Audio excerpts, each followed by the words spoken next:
Hola, buenas noches. Con respecto a la diapositiva de análisis y consistencia de datos, se está haciendo énfasis de un concepto en las primeras diapositivas y a partir de la cuarta se habla de las pruebas estadísticas. Ahora, las pruebas estadísticas van a depender de mi tipo de dato que yo pueda tener. Las pruebas estadísticas se están dividiendo en dos grandes grupos, que son las pruebas paramétricas y las pruebas no paramétricas.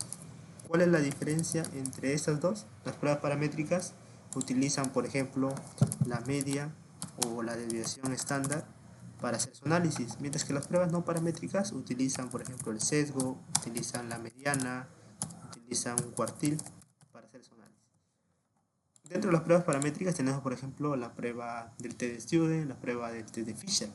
Y dentro de las pruebas no paramétricas tenemos la prueba de Helmer, de Mankenda. Entonces, ¿por qué se ha dividido así? Esto también porque nosotros en hidrología tenemos dos tipos de datos, podemos agruparlos.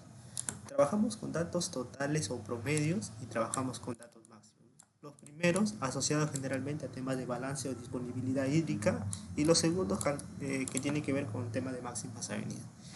Dentro de los datos actuales o promedios son los caudales medios mensuales, los caudales medios anuales o las precipitaciones totales mensuales o anuales, y los datos máximos son los caudales máximos instantáneos o las precipitaciones máximas en 24 horas. Entonces, ¿cuándo a mí me conviene trabajar con pruebas paramétricas? Cuando yo tengo datos totales o tengo datos promedios. ¿Y cuándo me conviene a mí trabajar con pruebas no paramétricas? Cuando yo tengo datos máximos. Esto debido a que generalmente los datos totales o promedios suelen tener un excelente ajuste a, por ejemplo, la distribución normal. Algo que no sucede con el dato máximo. Este no tiene un buen ajuste a la distribución normal.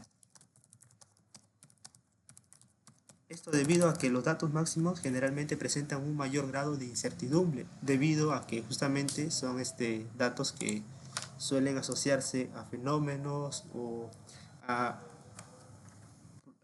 cosas puntuales que suceden, ¿no? Por ejemplo, una lluvia intensa o una avenida. Entonces, es por eso de que se recomienda trabajar con pruebas paramétricas cuando tengo datos totales promedios y pruebas no paramétricas cuando tengo datos máximos. Es así como se ha dividido la diapositiva para poder hacer el análisis de la información. Entonces, cuando yo tengo información hidrológica total o promedio mensual, divido el análisis en tres partes: un análisis visual gráfico, un análisis doble masa y un análisis estadístico. El análisis visual gráfico no es nada más que plotear la información que tengo y ver o sacar, por ejemplo, esta información, ¿no? ¿Cuál es el máximo? ¿Cuál es el valor mínimo? ¿En qué meses ocurre la época de lluvias? ¿En qué meses tengo la menor precipitación? Se coloca este primer ejemplo y acá está el ploteo y acá lo que se observa. Y se coloca este segundo ejemplo de precipitación total mensual de la estación Acoyacu y se coloca aquí la serie temporal ploteada de forma mensual. Después de hacer el análisis gráfico sigue el análisis de curva doble masa, ¿no? Entonces generalmente esto está asociado a encontrar o ver qué tan homogéneo son mis estaciones, una respecto a otra, o si tengo varias, ¿no? O si existen algunos quiebres y por qué está sucediendo eso.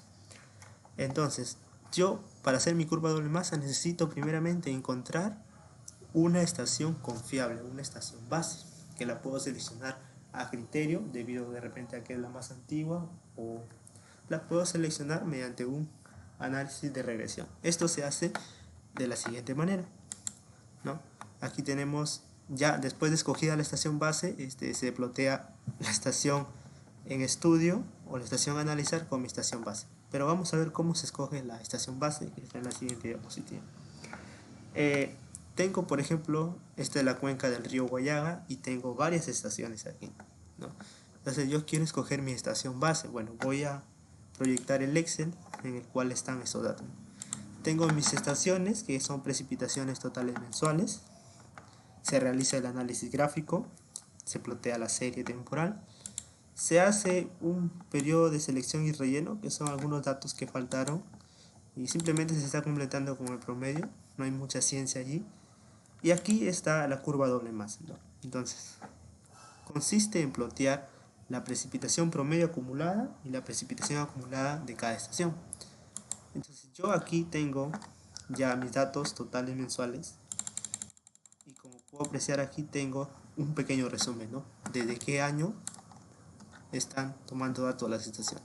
Entonces tengo su dato anual y tengo el dato acumulado, que no es nada más que el dato de ese año más el anterior, de las 6 estaciones.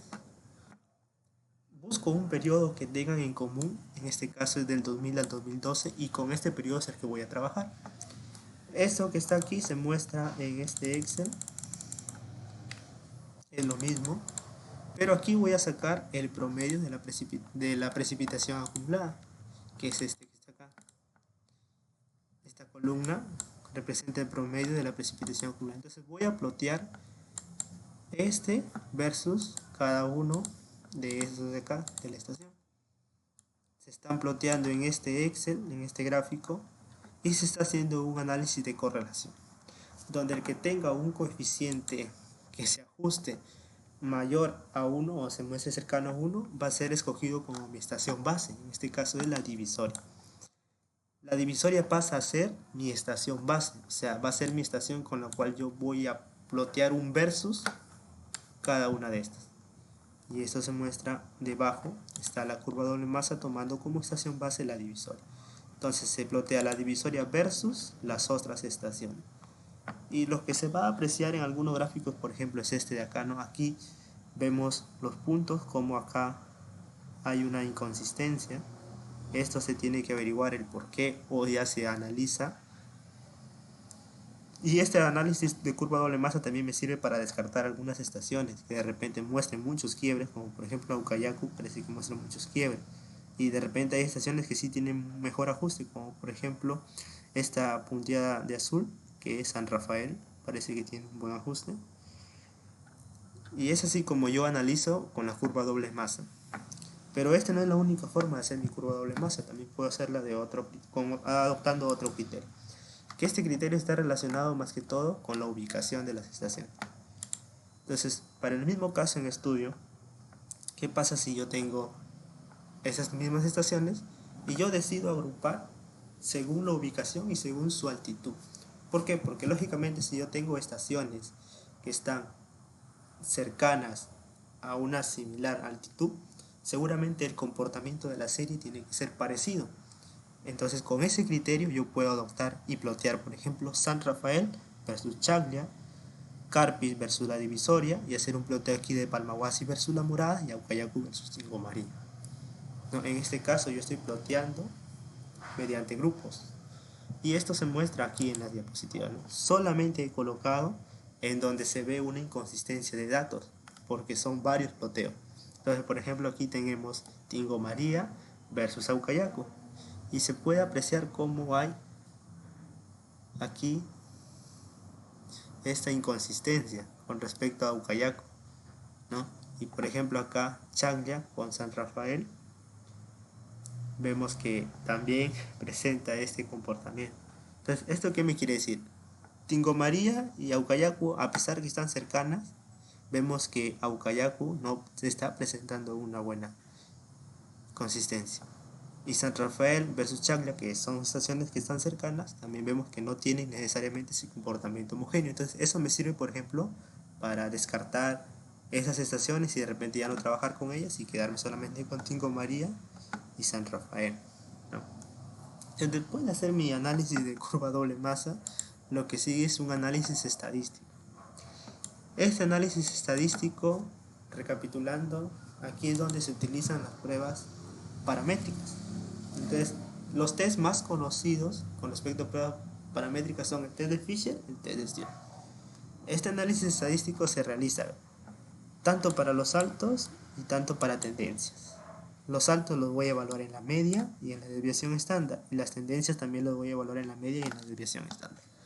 Aquí se presenta la teoría de la consistencia en la media y la desviación estándar tanto para saltos como para tendencias.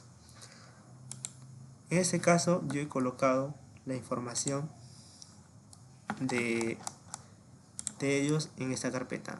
Dentro de la carpeta análisis de consistencia, en la carpeta caudales medios, aquí está análisis de datos. Y aquí se coloca un ejemplo de caudales medios mensual. Entonces, se va a realizar el análisis estadístico de este ejemplo. Tengo yo una estación en estudio y tengo yo una estación base. Esta estación en estudio es la estación con la cual voy a completar un dato, que este dato no está ahí. Y este con respecto a la estación base. Entonces acá se hace una completación teniendo en cuenta el promedio prácticamente, ¿no? Saco acá el promedio sin ese año para ambas series, saco un factor y multiplico el dato que tengo de mi estación que sí tiene ese dato por ese factor y me va a salir este 15.005 que era el dato que aparecía acá. Esa es una forma de completar también. Entonces primero realizo mi análisis gráfico, realizo un análisis doble masa y el análisis doble masa me va a servir justamente también para tener en cuenta qué periodos de análisis puedo yo tomar, ¿no? Por ejemplo, aquí puedo hacer un periodo, 2 periodos, 3 periodos, que justamente el ejemplo se ha realizado para 3 periodos. Se ha dividido en 3 periodos de análisis. El análisis de consistencia no es nada más que prácticamente esto de acá. Tengo que tener en cuenta un TC calculado y un T tabulado. Y lo mismo un Fisher calculado y un Fisher tabulado. Esto se resume en lo siguiente: si mi TC calculado es menor a mi T tabulado, quiere decir que mi serie es consistente o no presenta saltos en este caso. Y lo mismo para el test de Fisher. Si mi Fisher calculado es menor a mi Fisher tabulado, entonces quiere decir que mi serie no presenta saltos o tendencia de repente lo que se está analizando. En este caso es un ejemplo de saltos. He dividido en 3 periodos la data. Comienzo a sacar los parámetros básicos. Aquí se encuentran las fórmulas, los cuales se detallan en las diapositivas. Saco el promedio para los 3 periodos. En este caso primero voy a analizar estos 2 periodos, ¿vale? Analizo estos 2 primeros periodos. Saco su promedio para ambos periodos y su desviación estándar. Con estos 2 parámetros para cada periodo, lo que calculo es el SD y el SP. Primeramente calculo el SP, aquí está la fórmula y esto está aquí en el Excel. Y después del SP calculo el SD. Con estos dos datos puedo calcular el TC calculado, que es el promedio del primer periodo menos el promedio del segundo periodo entre el SD. Y aquí está. Calculo los grados de libertad, que aquí está la fórmula, es el número de datos del primer periodo más el número de datos del segundo periodo menos 2. Y aquí hallo los grados de libertad. ¿Para qué me sirven los grados de libertad? Para ir a la tabla A.5 y con un nivel de confianza del 0.05, que sería lo mismo a 0.025 porque se trabaja con el diagrama de 2 colas, busco yo grados de libertad 19 y el nivel de confianza y me sale acá un valor que va a ser el valor tabulado. Entonces, ¿qué es lo que yo tengo que obtener para decir que está ok mi información? Es que este valor del TC calculado sea menor a mi T tabulado. Entonces, como es menor, es ok. Ojo aquí que cuando digo que es menor, me refiero al valor absoluto. En este caso cumple. Y también tengo acá el test de Fisher. El test de Fisher trabaja con las desviaciones estándar. Entonces yo tengo que tener en cuenta cuál periodo es el que tiene una mayor desviación estándar y ese va a pasar a ser mi numerador elevado al cuadrado entre la otra desviación estándar elevado al cuadrado. En este caso mi Fisher calculado me sale 1.333, aquí está la fórmula. Y calculo también unos grados de libertad en el numerador y unos grados de libertad en el denominador. En este caso los grados de libertad en el numerador es el número de datos menos 1 y en los grados de libertad del denominador también es el número de datos menos 1. En este caso estoy tomando como primer periodo este de aquí y segundo periodo este de acá. Ahora con estos dos datos me sirven a mí para entrar a la tabla A.4 y sacar también un valor de un Fisher tabulado. Esa tabla A.4 se presenta aquí. Y me dirijo primeramente buscando mi valor de confianza que es el 0.05, coloco y busco el numerador, que en este caso me da 12 y el denominador 7, busco 12, busco 7 y esta intersección sale 3.575. Ese va a ser el valor de mi Fisher tabulado. Y aquí está mi Fisher tabulado. Y lo que se tiene que hacer para decir que mi información está bien es que mi Fisher calculado tiene que ser menor a mi Fisher tabulado. Como es el caso, entonces está ok. Ya como analicé estos dos periodos, ahora voy a analizar con respecto al tercer periodo. Entonces saco lo mismo, saco un promedio, la desviación estándar, en este caso estoy sacando también el número de datos. De todo este conjunto, ahora este pasa a ser como mi primer periodo y este pasa a ser como un segundo periodo. Y se realiza el mismo análisis. Calculo el SP, el SD, el TC, los grados de libertad, el T tabulado y veo si está bien. Con respecto a Fisher lo mismo, Fisher calculado, Fisher tabulado, pero acá vemos de que el Fisher calculado más bien es mayor al Fisher tabulado. Entonces al ocurrir eso yo tengo que corregir mi información, como lo dice acá. Entonces para corregir mi información hay una fórmula que en las diapositivas también se detalla de mejor manera. La he colocado acá como resumen nada más para explicar el Excel. ¿Cómo se corrige mi información? Entonces este X pasa a ser mi información a corregir, es igual al valor que tiene menos el valor promedio de esa serie entre su desviación estándar multiplicada por la desviación estándar del otro periodo analizado más el promedio de ese periodo. Entonces esta fórmula ya está incorporada aquí. Entonces podemos ver que es el valor que tiene actualmente menos el promedio entre la desviación estándar, todo eso multiplicado por la desviación estándar del segundo periodo más el promedio del segundo periodo. Entonces esto ya es corrección de información. Entonces podemos apreciar que daría así mi gráfica ya con información corregida. Quiere decir que esos van a ser mis caudales corregidos. Entonces ya con esta información de saltos, lo que hago, como ya está ok, paso a mi análisis de tendencia.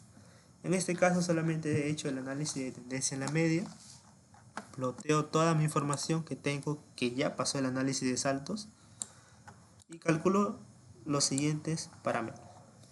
Hay que calcular un AM, un BM y un R. Pero para eso yo tengo que aquí calcular un T por un TM. El T no es nada más que un T de tiempo o de número de datos. En este caso lo estoy trabajando con los años. Pero acá hay que tener en cuenta que estos años tienen que ser consecutivos. Y de repente si no son consecutivos, entonces mejor me conviene trabajar con el número de datos. Pero como en este caso son consecutivos, lo estoy trabajando con estos valores. Y tengo aquí su dato de caudal. Entonces lo que se hace aquí es una multiplicación nada más del T por el TM. Y lo que calculo aquí es el promedio para este valor que es el T. Este año es el T, como un T minúscula. Y este de acá va a ser mi TM. Coloco acá mi TM.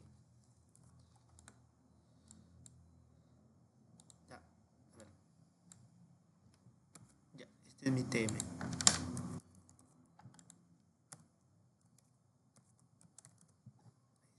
Ahí lo coloco.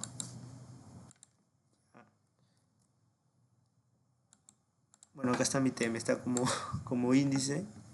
Bueno, entonces calculo el promedio, la desviación estándar de esto, del T y del TM, ¿no? Y también calculo aquí del T por TM. ¿Por qué? Porque justamente voy a hallar lo siguiente. Calculo entonces el R. El R dice que es igual al T por TM, o la sumatoria de todo esto de acá, menos el promedio del T por el promedio del TM entre la desviación estándar del T por la desviación estándar del TM. Entonces, este TM representa este valor de acá. Vamos a colocar acá en la fórmula.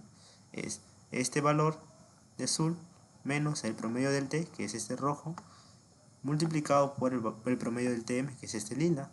Y todo esto está dividido entre la desviación estándar del T por la desviación estándar del TM. Ahí se ha calculado el R.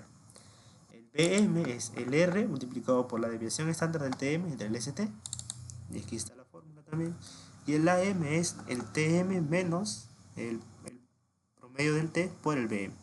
y aquí se calcula el AM también.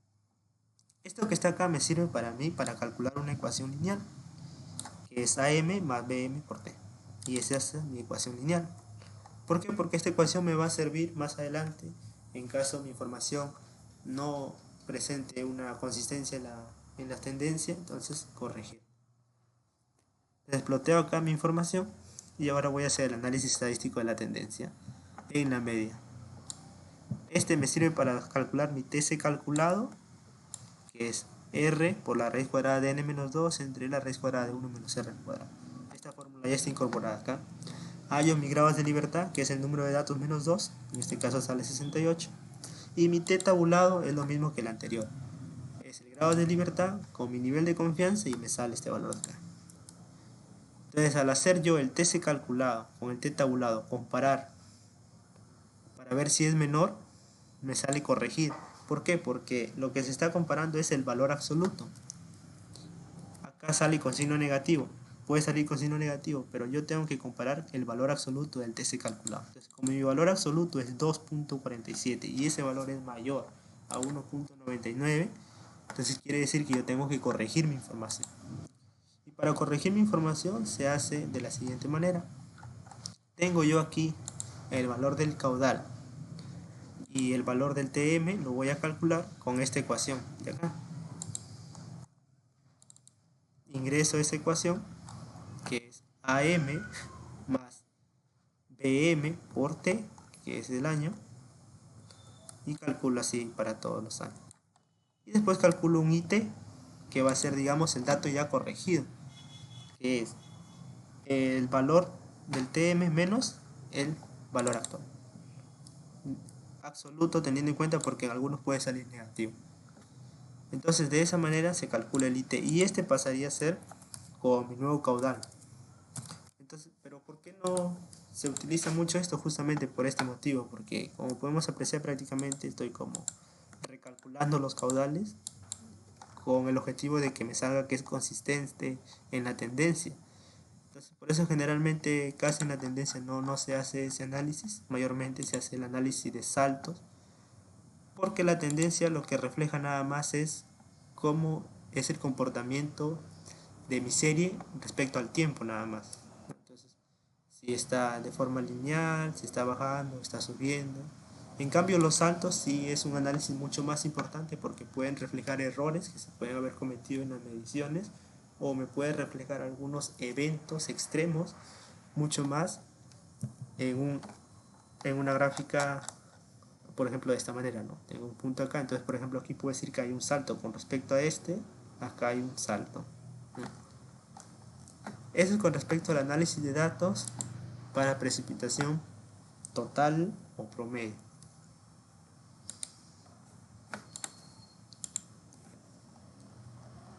Estas son las diapositivas, que es lo que en el Excel le he mostrado.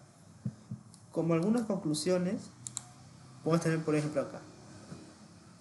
Las distribuciones del test de T-Student y Fisher son deducidas de la distribución normal, que es justamente lo que decía al inicio, ¿no? Entonces, generalmente estos datos, que son los totales o los promedios, tienen un buen ajuste a la distribución normal. Entonces, es por eso de que dice acá justamente el segundo párrafo, son más aplicables a datos anuales que a los datos no anuales, ¿no? Entonces dice aquí, en consecuencia los resultados de las pruebas son reales y se aplican a muestras que tienen distribuciones normales, no periódicas e independientes. Entonces generalmente se recomienda utilizar estos test, sobre todo el de Fisher y el de Student, para datos que sean promedios o sean totales anuales. Y ahora pasamos al otro grupo de datos que tiene un tratamiento diferente, que es el análisis de datos máximos.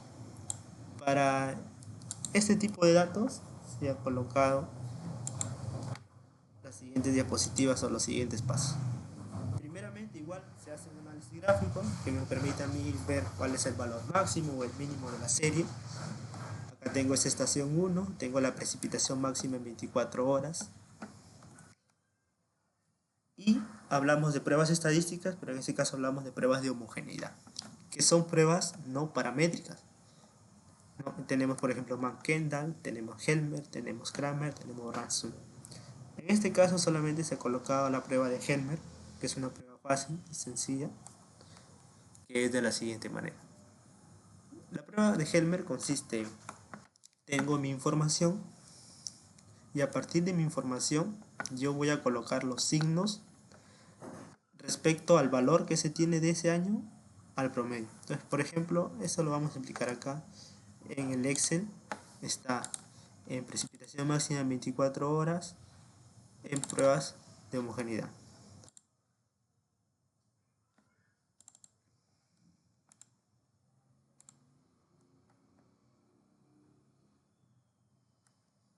En las pruebas de homogeneidad, que es de Helmer, se basa en hallar o en contar cuántas S y cuántas C tengo. Esta hoja entonces ya está programada para hacer, por ejemplo, los cambios de signo y contar la C y la S. Entonces, a ver, no aparece la hoja.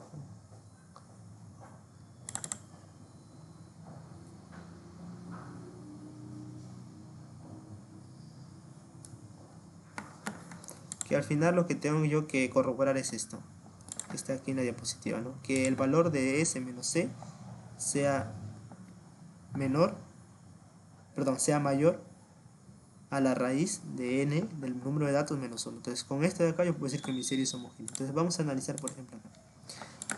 Tengo los datos, tengo el año y tengo el dato. Vale, entonces, yo analizo, por ejemplo, si 25.1 es menor a mi P promedio de toda esa data, yo coloco signo negativo. 24.1 es menor a 28.77, entonces coloco signo negativo. Acá como 35.8 es mayor, coloco signo positivo. Y así se hace acá. Ahora, tengo que colocar valores de C o S en los siguientes casos. Si es el mismo signo al anterior, se coloca S. Y si no es el mismo signo al anterior, se coloca C. Esto de la siguiente manera. Como acá tengo el mismo signo, coloco S. Si yo analizo acá, como son diferentes signos, coloco C. Ahora analizo aquí, como son diferentes signos, coloco C. Aquí como son mismos signos, coloco S. Como son distintos signos, coloco C. Y así se va haciendo a todo el periodo. Y se va a contar cuántas S y cuántas C se tienen. Y se aplica o se verifica la condición, ¿no? Que el valor de S menos C sea menor, si no me equivoco, perdón, sea mayor a la raíz de n más 1. En este caso, como es menor, quiere decir que estamos en este caso de acá y me dice que mi serie es no homogénea, ¿no? Entonces es así como se aplica la prueba estadística de Helmer. Que también existen otras pruebas estadísticas de McKendall, Raxum, existen también. Y esa es la prueba la más importante, que es el análisis de Euler. Entonces generalmente en los proyectos que he participado, los de ahorita sobre todo, cuando tengo información de precipitación máxima en 24 horas, prácticamente hago de frente ese análisis, no le hago otros análisis. La prueba de Euler o prueba de datos dudosos consiste en, en tener un umbral máximo y un umbral mínimo de mi información y que mi serie no traspase ese umbral, ¿no? Entonces, por ejemplo, aquí vemos que aquí hay un traspaso de mi umbral máximo. Entonces, esto que está aquí se le conoce como un dato dudoso, que es un dato que está pasando mi umbral máximo. Y también puede suceder con el mínimo, aunque generalmente no es muy común. Entonces, para esto se utiliza una prueba del Water Resources de los Estados Unidos, que consiste en el siguiente Excel. Aquí se explica la teoría, pero el Excel está aquí.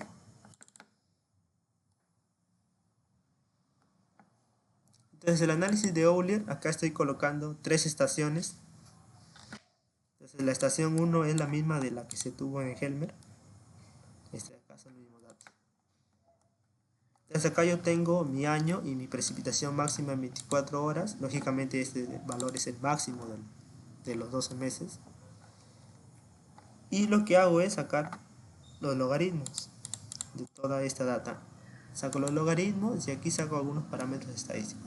El número de datos, valor máximo, valor mínimo, media, varianza, tanto para los valores normales como para sus logaritmos.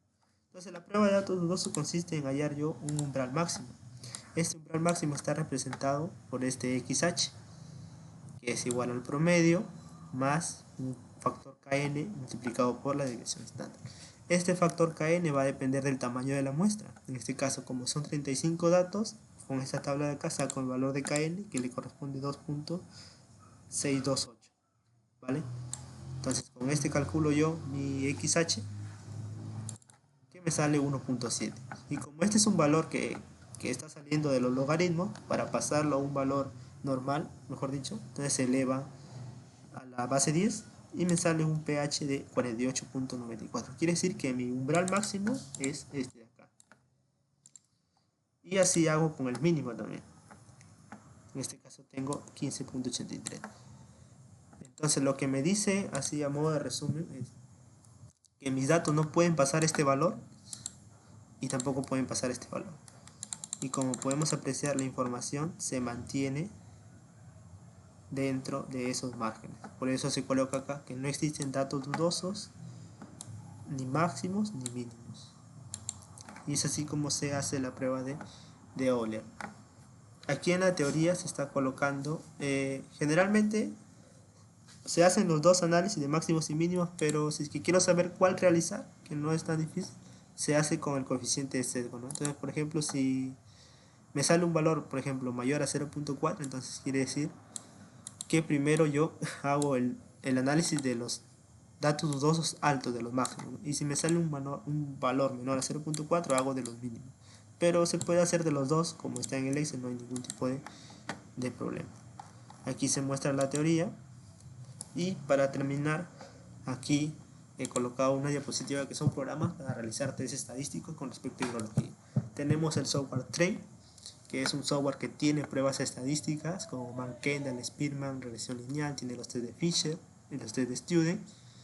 Se inserta solamente los datos y prácticamente ya te da el resultado con diferentes niveles de confianza. El iFrame, que es un software netamente de hidrología, me sirve también para hacer análisis de series, al igual que el hidroyonomón, pero en este caso el hidroyonomón más que todo es para ver el tema de distribuciones estadísticas, y con respecto a análisis de consistencia lo que me da el hidroyonomón es la curva doble más. Entonces son datos estadísticos, o perdón, programas estadísticos que me sirven o me facilitan ya, digamos, no tener que tener una hoja Excel programada. Simplemente se inserta la data según lo que sea la interfaz del programa y le va a salir las diferentes pruebas estadísticas que se tienen para cada software, ¿no? Por ejemplo, el software TREM es un software que tiene un manual de estudio. Se puede encontrar en el internet nada más. Se busca manual de software TREM. Bueno, en este caso no sé en internet, pero se ha desconectado, perdón. Pero puedo pasarlo también. A ver, ya. Se lo voy a pasar. Creo que lo tengo. Y referencias bibliográficas, se coloca acá algunos videos, algunos libros de estadística, algunas lecturas y los software de, por ejemplo, el libro de Yonemon, ¿no? Para que puedan ser descargados, el iFrame. Y aquí está el manual del tren, en esta dirección. Pueden entrar sus alumnos y ahí encontrar el software. Eso sería todo.